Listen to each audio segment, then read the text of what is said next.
Hey, what's up, guys? Thank you so much for joining me. I'm Brian Meert, CEO of AdvertiseMint, and today we're going to be talking. Let me think. What should we talk about? Oh, Facebook ads. Hey, that's it. That's all we ever talk about. So yeah, if you guys haven't attended one of these live videos in the past, any questions that you have during the live question, if you want to know more about something or you have questions about a specific Facebook campaign and how it works, feel free to leave it in the comments below. If you like some of the stuff that I'm saying or be like, wow, that's amazing, I had no idea. I love the little emojis that fly across the screen. But yeah, definitely I want to make it something that's useful and valuable for all the people that are attending. So please have a good time and we'll hang out together and talk about Facebook ads. So I wanted to begin today. We had a couple of updates of things that recently happened in the world of Facebook. And this is exciting. So one of them was in relation to ad blockers. So what I'm fascinated by this, and maybe the question for you guys would be, how many of you are using ad blockers? Is there a lot? Is there a little? So if you use an ad blocker, leave a comment below. Tell me if you do or don't. Yeah, I teach classes on Facebook advertising, and I'm always surprised. I'll survey the class and be like, how many of you use ad blockers? And it ranges anywhere from like 10% to there's other times where I've seen as much as like 40% of the class.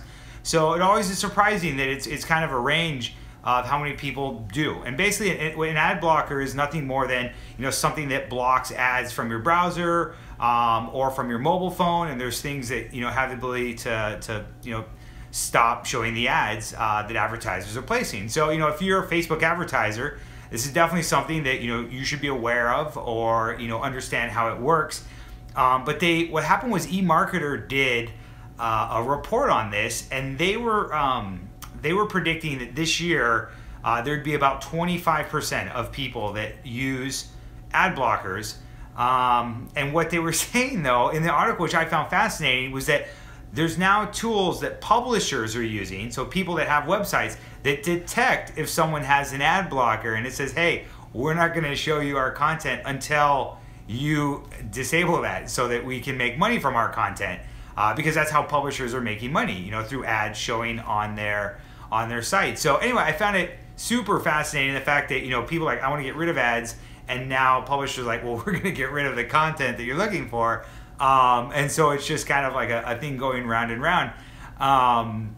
But what was interesting is that eMarketer said in their report that 18% of people would whitelist certain websites that they found valuable or were like, okay, I can tolerate ads from this one website or this company. So it's just an interesting thing that I wanted to bring up. There was an article on it.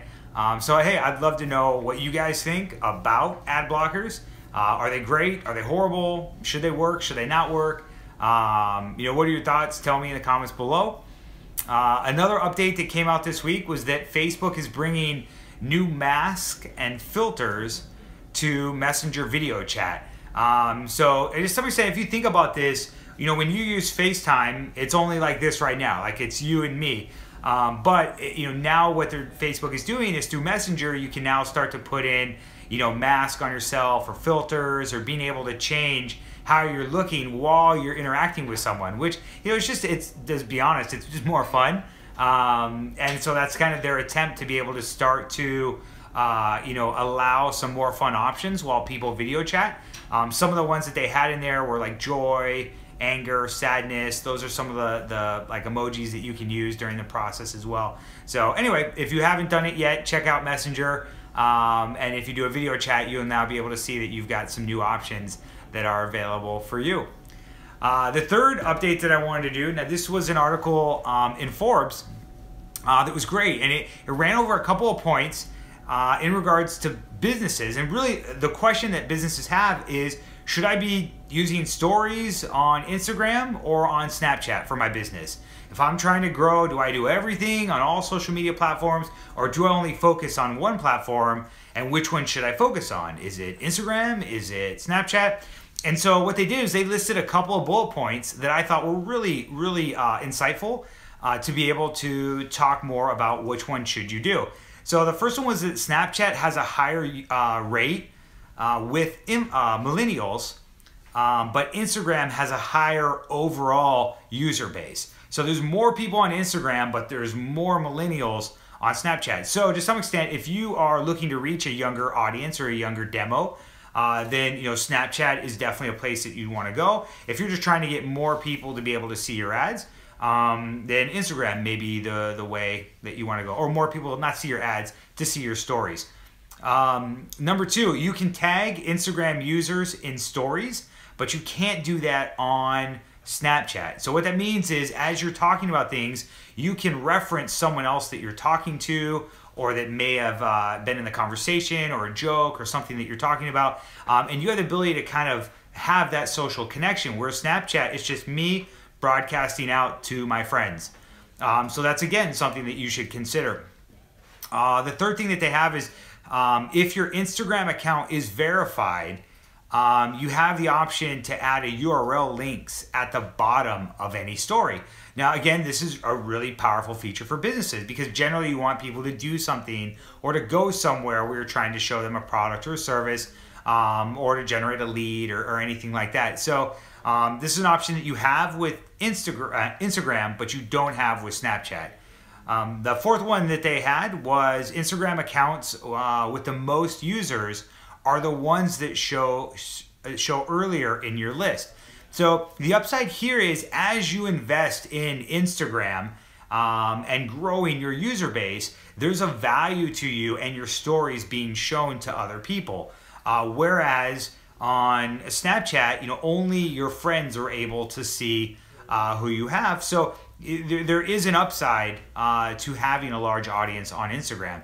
And then lastly, Instagram allows you to see anyone's story that you follow, whereas Snapchat only allows you to see your friends. So what this is it really breaks down to a connection level. So on Instagram, I can have people that I'm like, oh, I really like this celebrity, and I want to see what's going on in their life.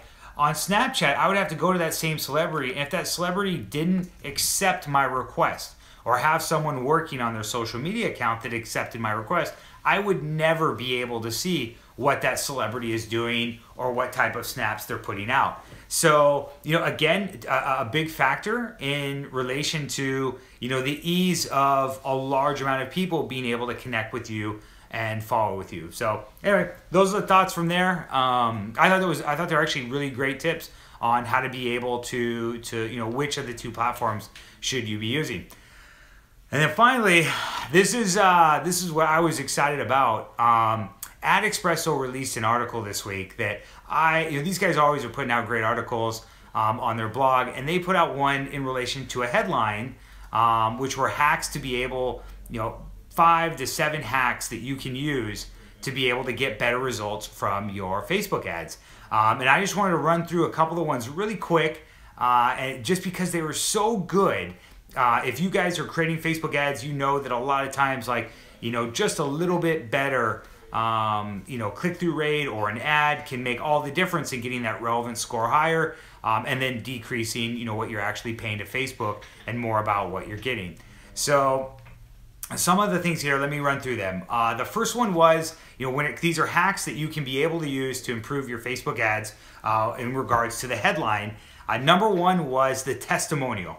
So anytime you can use a testimonial from a person that says, hey, I've used this product, or I've gone to this business, or I've gone to this location, or this video is amazing, this movie looks great. Testimonials have been around for a long time, and they work. So if you haven't tried using a testimonial yet in your headline, it's something that you should experiment with and do it and see if it has the ability to improve your results for your ads. The next one up is the verifiable value proposition, which is this worthwhile to me, right? And the example that they used was they ran a couple different ads with different scenarios, and one of the ones that came up was they were doing this for like a data storage company, and the actual ad said, you are the master and commander of 1 billion documents. And what happens is they made a reference to a number, right? And they were like, you are, the controller of billions of documents with our company. And so that was something that they were saying it had a 259% increase over the other ads that may have just been talking about, the best way to store your documents or to do data storage. So again, very fascinating, the fact that they related it to a person and related it to a number that would be a value proposition to them. That basically I had unlimited storage with this data storage company. The other one that they had is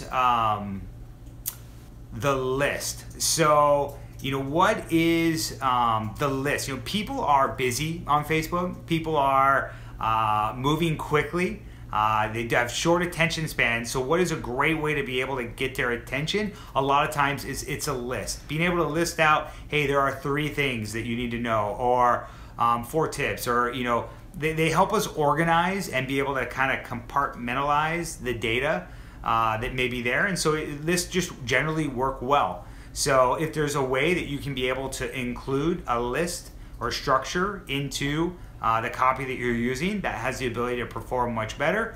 Another one was how-tos. This is, again, it's tried and true. It works all the time. But this could be simply as something as simple as how to ABC, or in relation to your company. Show an image. And when you're doing a how-to, a lot of times you want to show an image or a video that relates to the process, which can either be here's how it works, or you can show the finished product. So like how to bake a cake, and you've got a photo of a beautiful cake, and people are like, I would want to know how to be able to do that. Another tip that they had was negativity. And this is, again, very powerful. Fear works.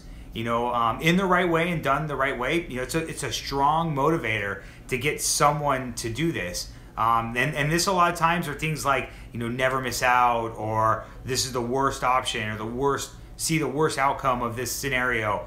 People are, they're scared. They want to make sure that they don't fall into that bucket.